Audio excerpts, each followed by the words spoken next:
Central जेलाव दिनै बैसागु programme दंमोन।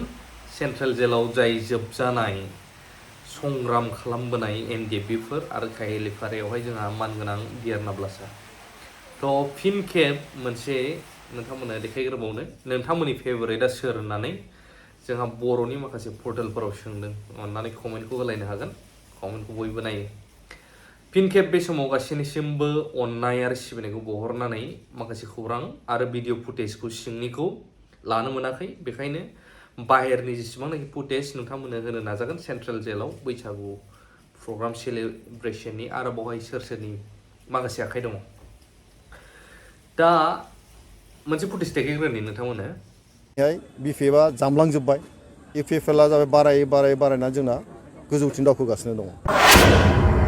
बिथांमोना मावाखै 17था बोसोराव रायजोफोरनि अननाय लानानै रायजोफोरखौ अननो रोंदिया। ओरैनाबो सोरबा मावदों सोरबा मावाखै होनलायबाय थानायखौ नुनो मोनो। आंहाबो फोथायनाय दं रावबो सरकारा 100% मावफुंजोबनो हाया। जाय केबाव प्रमद बर' सारानो जा, सोरबा हाग्रामा महिलारि सारानो जा, रावबो 100% हाया, थालाङो। बेखायनो जों जेब्ला लोगो हमहैयो मानगोनां दियारनाब्लासारखौ, सासेया 5% बारायनो हाबा सासेया 10% बारायथोंसै, सासेया 10% बारायनो हाबा बेखौनो आरो 20%सिम लांनो नाजाथोंसै। डेभलपल' जालांनांगौ हारिया। मालाबाबो दुखु देखाया मानगोनां रन्जन दैमारि सारा, नाथाय गोसोआव खामनाय दं जानांगौ। मालाबाबो मानसि थाङोबाबो गावनि दुखु माबा मोनसे पार्सनेल जेबो बुङा। जायनि थाखाय आं दिनैनि दिनाव दुखु मोनो। गोबां समाव जेनेबा मानगोनां प्रमद बर' सार आरो बिथांनि जाय इउजि ब्रह्म सारमोना बे गोरोबथाजोंनो रन्जन दैमारियाव गबाय सेन्ट्रेल जेलनिया बुंनाय। आं बेफोरनि थाखायनो गोबां दुखु मोनो सारमोनखौ, नङाबा आंहा बिसोरजों जेबो दुश्मनिबो गैया। जायनि थाखाय आं दुखु मोनो नैबे आंनि मोनसेल' पइन्ट। इसिबां संग्राम खालामनानै गोजोन गोरोबथानि उनाव सोर थाफेरदों जेलाव, नैबे ब्रेनाव थि नांफैबाय थायो। दिनैनि दिनाव न' डाउट सोरबा एक्स एनडिएफबिफोर जायफ्रा गुबुन आफादना सोरबा बिपिएफजों दं, सोरबा इउपिपिएलजों दं, सोरबा इउपिपिएलजों थांनायनि खारनाबो दङ गेदेर। दिनैनि दिनाव बेसाराफोर उपायलेस, माथो बुंनो, इउपिपिएलनि जानानै बुङाबाबो खायफा जाया। नाथाय बिथांमोननि दाय नङा बियो। नोंथांमोना बिजिरना नायोब्ला रायजो राजाया मानो सोरनाबा गोजोन गोरोबथानि उनावबो केसनि मानि खागज फैलाबाय थायो, लेटार फैलाबाय थायो। अब्ला जुदि सरकारजों नांनानै थानायाव एसेबाबो रेहाय मोनोब्ला बा मोनो खोमा होननानै बिथांमोना दिनैनि दिनाव बायद'था जादों। बाव रायजो राजाया सोरबा एनडिएफबिखौ मानो इउपिपिएलजों जगदान जाखो, फैसा मोनजाबाय नामा होनबा बे गोरोन्थि जागोन। मानो होनबा उफाय सारा खायफाया बिसिनि जानानै खोथा बुंनांगौ जादों।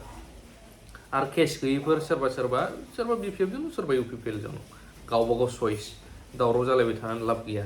नाथाय मोनसे दुखुआ गेदेरा दंबावो। मानगोनां प्रमद बर' सार आरो बिथांमोना सुक्ति खालामनानै लाबोबाय, मानो मालायनि आथिङाव थाबावनांगौ? बिजेपिनि आथिङाव दंना डाइरेक्ट इनडाइरेक्ट। न' डाउट सिगां हाग्रामा महिलारि साराबो किसुमाना फान्डफ्रा डाइरेक्ट फैयोब्लाबो आसाम गभर्नमेन्टनिबो माखासे सापर्ट जों आसामनि सिङाव थानाय हिसाबै मोनफायोमोन। नाथाय गावनि गोसो बायदि बिटिसिआ सोलियोमोन, डिक्टेटरशिप टाइप।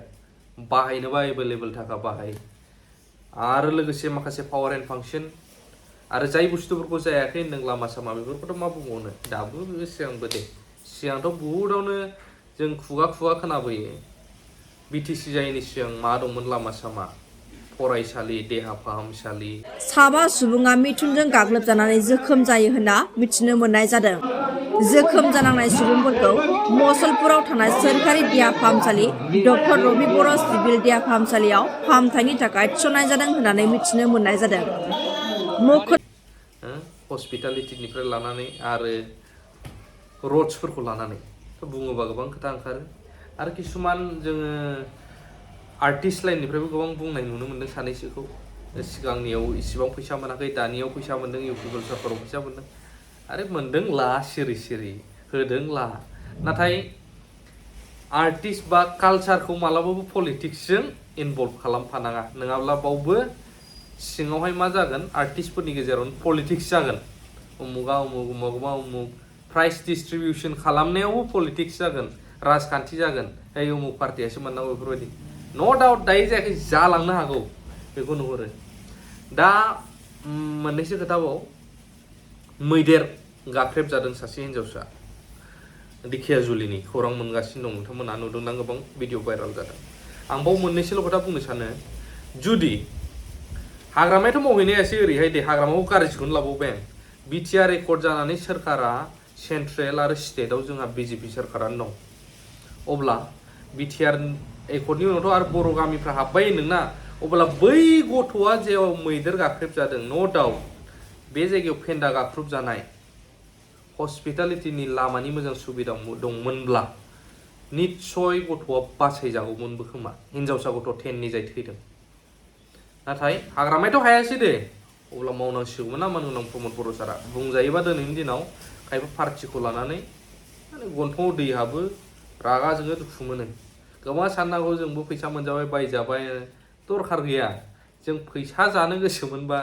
सोरनिबा आथिङाव सिगौमोन जायफ्रा रुलिंआव दं गोहोआव दं नाथाय मानो थाखाय बुंदों किसुमानखौ सालिजारि खालामनानै नुदों पावार एन्ड फांसना एबारनियाव बांसिन गोलैलांबाय बर'फ्रा जुदि बिजेपिजों रुल खालामजायोब्ला दा इउपिपिएल बिजेपि लोगो नांनानै सरकार दानायखाय दे दावराव नाथाय बिजेपिया जोंनि एरियायावहाय गावसोर इनभल्भ जाफैनो हायोब्ला जों माबायदि जागोन बर'फोरनि सरकार खुंनाया बुंनो हास'यै जागोन मोनहास'यै जागोन मानो जोंहा सेल्फ गभार्नेन्स पावार दं गावनो रुल दानो हानाय बिटिसिआव बैखौ बिसोरो जुदि गावसोर गोसो बायदि रुल दाफैयोब्ला नाथाय बैखौ हाजारखि बुंनानै गोबाङा मिथिया जायनि थाखाय दुखु मोनो दिनै आरो गोरोबथानि उनाव आयेनजों गगोनसो होनबाय थासै दायो नै अबे संसाराव दंफेरो गोजोन गोरोबथानि उनाव जेलाव थाबसिन नांनाय जे जायगायाव माने सारेन्डार जाय बुस्थु गाज्रि खामानि एबारनिफ्राय मावला गोरोबनानै समाजजों मोजां खामानि मावलांसै स्कपसो होनांगौमोन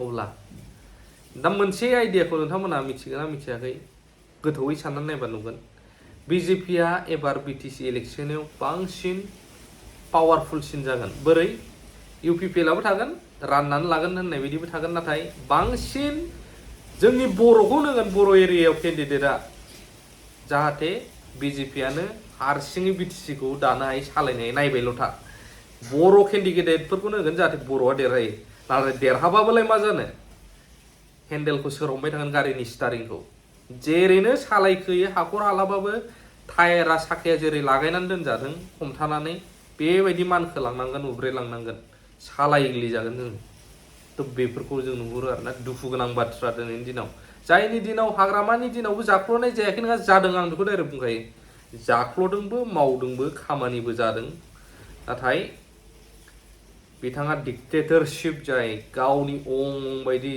माने गावनि पारमिसन नङाबानो सोरबा चिफ मिनिस्टारबो फैनो हायो बैफोर सिगां मोनसे पावारमोन आरो ओइ डिसि उमुगाव फैयोबा डिसिया फैनांनाय थ' बेबायदि जिखुनुआनो जाया लास्टलि सोंदों नोंथांमोननि फेभरेटआ सोर होननानै जोंहा गेदेर गेदेर निउस पर्टेलावहाय कमेन्टखौ होलायबानो जाबाय आरो जायखि पार्टिजों थाया फैसा मोनदों ला गावबा गोसोसो बर्डआ थुयो गावबा गोसो थुनानै होबानो जाबाय नोंखौलाय सोर नायबाय थानो बेखिनियानो बुंनांगौआ मानगोनां रजत दैमारि सारमोननि बैसागु सेलेब्रेसनखौ आं देखायफाखाबाय उननि फुटेजफ्रावबो नुदों सिङाव केपचार खालामहैनो पारमिसन गैया बावहाय थेंक्स बावनांगोन मानगोनां आदा बिराजामोन आरो बिथांमोननि एन्टायार टिम गुवाहाटीनि जायफ्रा एक्सएनडि बेफोर गावसिनि न'खरखौ दोनथ'नानैब्लाबो बिथांमोनखौ नायबाय थानायखौ आं बिथांमोनखौ एप्रिसिएट खालामो गोसो गोरबोनिफ्राय थेंक्स बावो नायबाय थायो जाग्रा होयो सम सम सोर खालामोलाय बिदि नङाबा दिनैनि दिनाव खायफाया फोरसार